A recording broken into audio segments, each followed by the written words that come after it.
Hey, babies. Hey, babies. Look at you. I see you. Aren't they sweet? Goofy little geese. Goofy little geese. Some of them you can see have pretty much lost all their downy fur. And they're just all smooth and feathered and beautiful. Some of them have downy fur still happening. And they're kind of funny looking, especially on their head. This guy's got a real weird hairdo going on.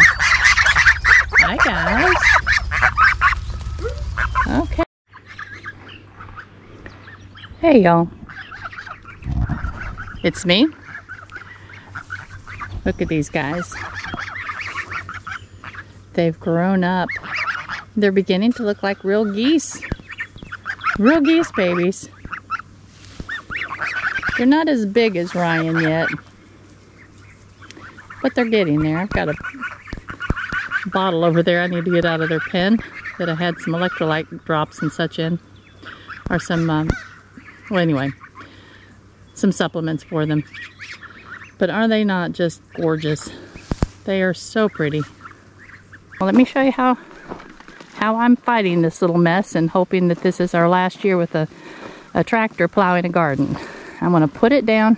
Actually, first I'm going to show you how this is called a hoop hoe, and occasionally it needs to be sharpened a bit. This is a one that I got from Lowe's, and there are hoop hoes out there that are made of better steel and will hold a sharpened edge better, and that's on the agenda. I'm going to get one of those one of these days. But in the meantime, let me show you what you do. You don't hoe down into anything. Actually, I think I'm going to have to set this down to do this. You just kind of break it across. I can't do this one-handed, guys. Let me set it down and see if you can see what I'm doing. Oops, sorry. Shaking all over the place and making everybody seasick. Let's see. Hopefully you'll see it. Alright, so the idea is just that you're cutting them off at the top of the ground, and that's actually fine. You don't have to get these roots, because the roots they're gonna break off if you try to dig down anyway, and so they're still gonna be there. The idea is if you get the green stuff off, that the photosynthesis, that it's going to slow their growth way down. So you can see, they all just kind of chopped off nicely. But you get that taken care of, and then it takes maybe 15 minutes, not even that long, in the morning to just go through and just do the same thing with the little weeds that might be coming up. And so you're just constantly just cutting them off at ground level. You're not disturbing the microorganisms or anything under the ground. And that in itself is going to make your garden soil so much healthier. So let's put you guys on speed vision and let's get it done. All right. Let me see if I can, you know what? This is what I'll do. I'll bring you over here and put you on top of a bean pole. And I think that'd be a better location to view from, and we will get this taken care of. Oops, I guess I should put it on speed vision first. Alright guys, I'll see you in a minute. If I can remember how to do the speed vision. I just really wish that I had a better understanding of this machine.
You will have noticed probably that some of the holes that I was trying to dig with the shovel, I couldn't get the shovel to go very deep.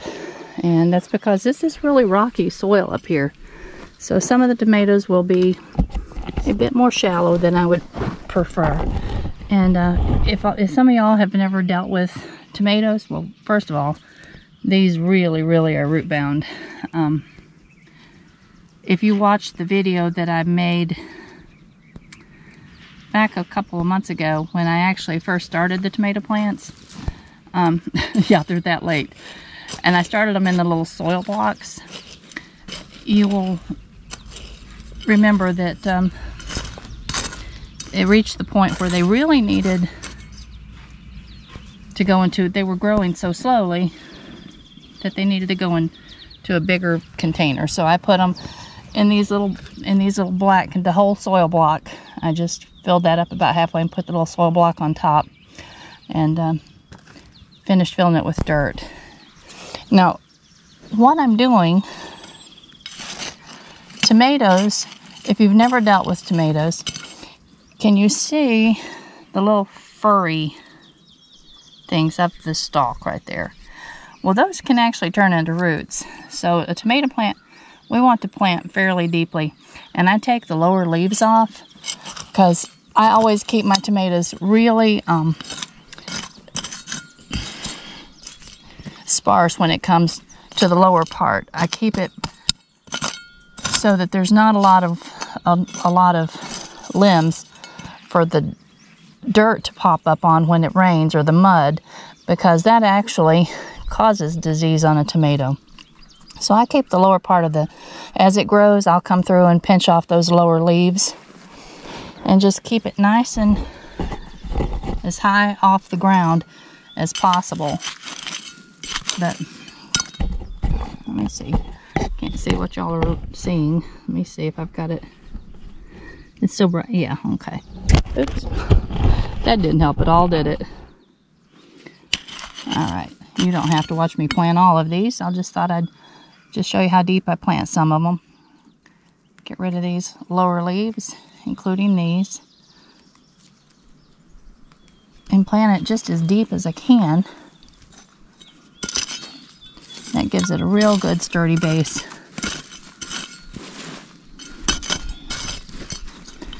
All right, now I'm going to set it back up on speed vision while I finish these.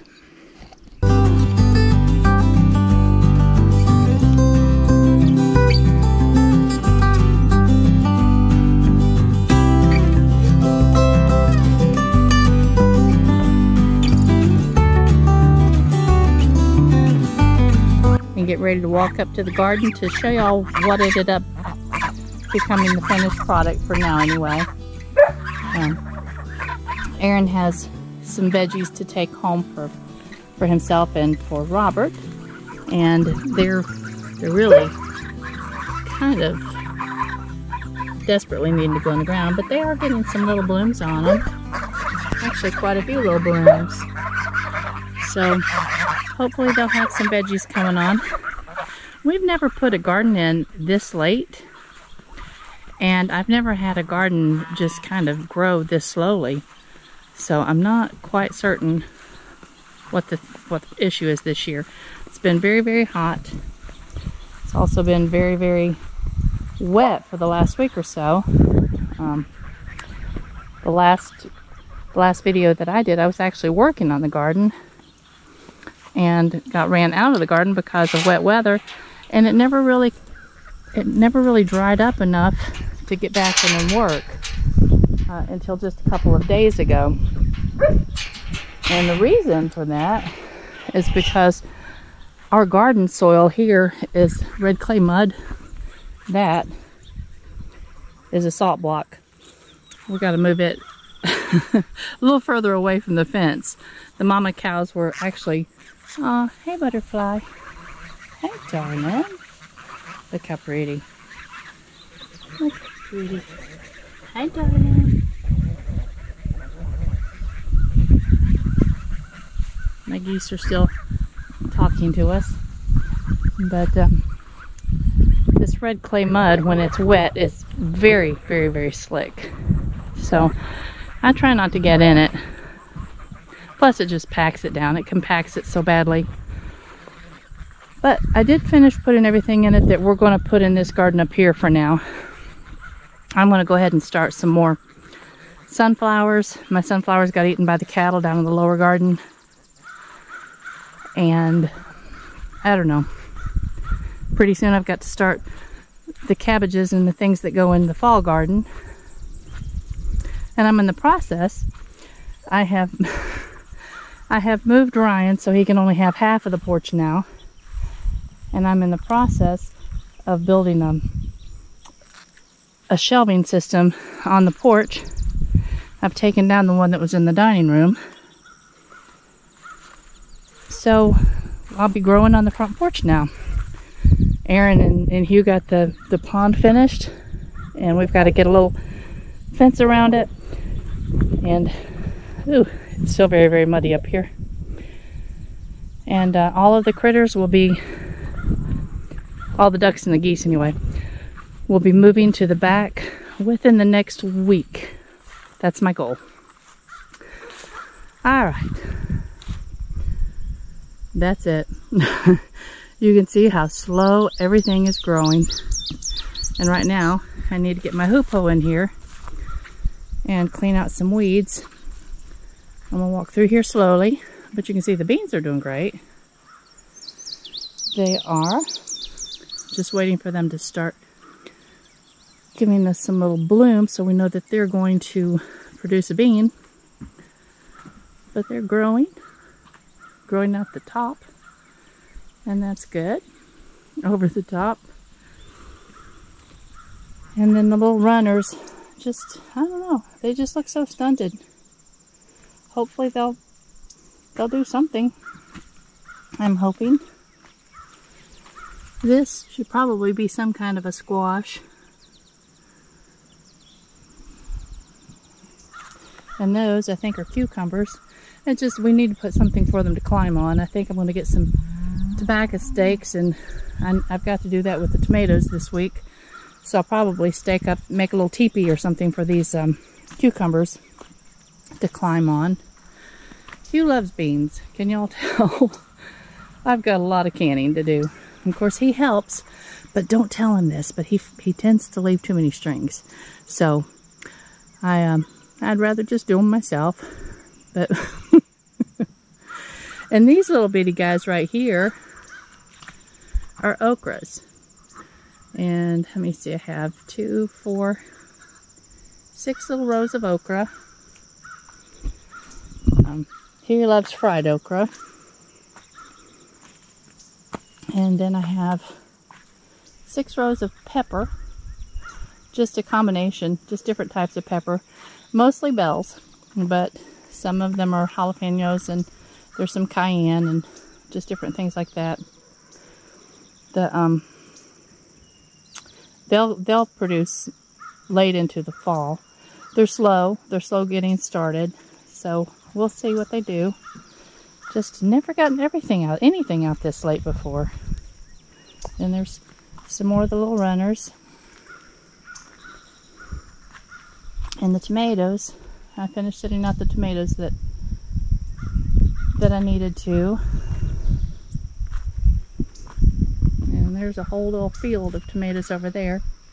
And I've got to start tying them up and suckering them. Getting those bottom leaves trimmed down so they're not down in the mud. That's never a good thing for a tomato. That makes them very, very sad and diseased. So we got to take care of that. But yeah. It should have time to produce before, unless we had an extremely early frost. I can't imagine that that's going to happen. But so this is what the garden ended up being this year.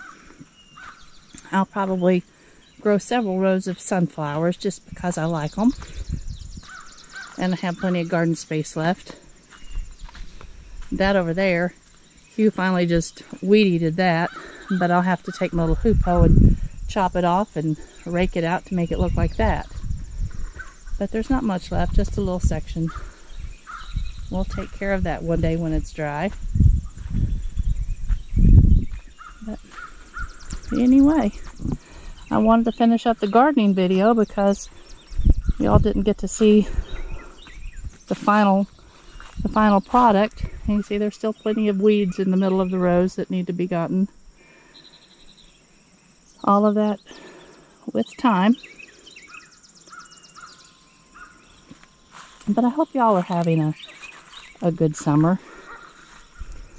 I'm glad that Aaron's off the trail.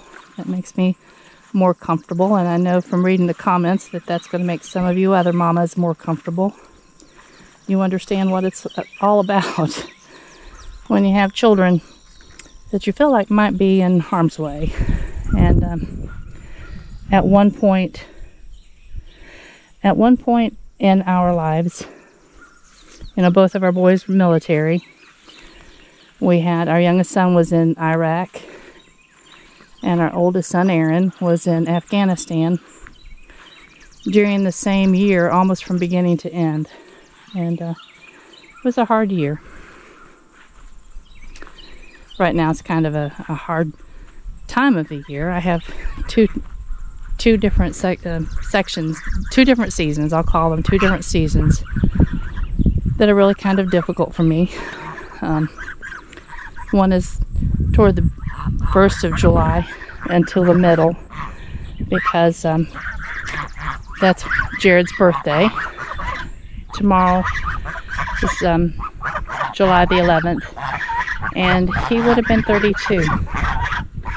And there's just some of you mamas that have lost children. We've communicated, and you know, it's sometimes I think it just doesn't get easier. But then in the end of December, when he left life, that's also a very, very difficult time. But, you know, it's okay. It's okay. We've adjusted. We're doing well, except for just those few weeks every year. You never stop loving your child or missing your child. You do kind of get used to them not being available to you. And actually, I think sometimes you just learn to live with the pain. But we also enjoy life. Don't get me wrong. We enjoy our grands, and we enjoy our son Aaron and our daughter Chelsea, and we enjoy watching them in their endeavors, the things they're doing. And you and I we have lots going on too. We have plenty to keep us busy. You can see that I'm going to be extraordinarily busy in about a week and a half or so, once we get all these furry ones to the back, because then this yard needs to be cleaned up. Horribly so. I've got a mess here where I'm working on the little shelving system for the front porch. Excuse me. Hi, Ryan. He's been kind of weird today. And then our little ducks. They're beautiful, absolutely beautiful. But 3 of the little males we're going to take and to Sean and Teresa's pond. If Sean and Teresa are watching this, they don't know that yet. I hope it will be okay with them, because we can't keep this ratio. Not 4 males and 2 females. That's just not a good thing. But we'll find a home, even if we have to take 3 of them. Lake Junaluska might let us bring them there. Or some little private lake somewhere might let us bring them there. But they are such beauties, and you can see they're beginning to get their little green heads. One of them completely has his green head. Ryan's just a goober. What's your problem, bud?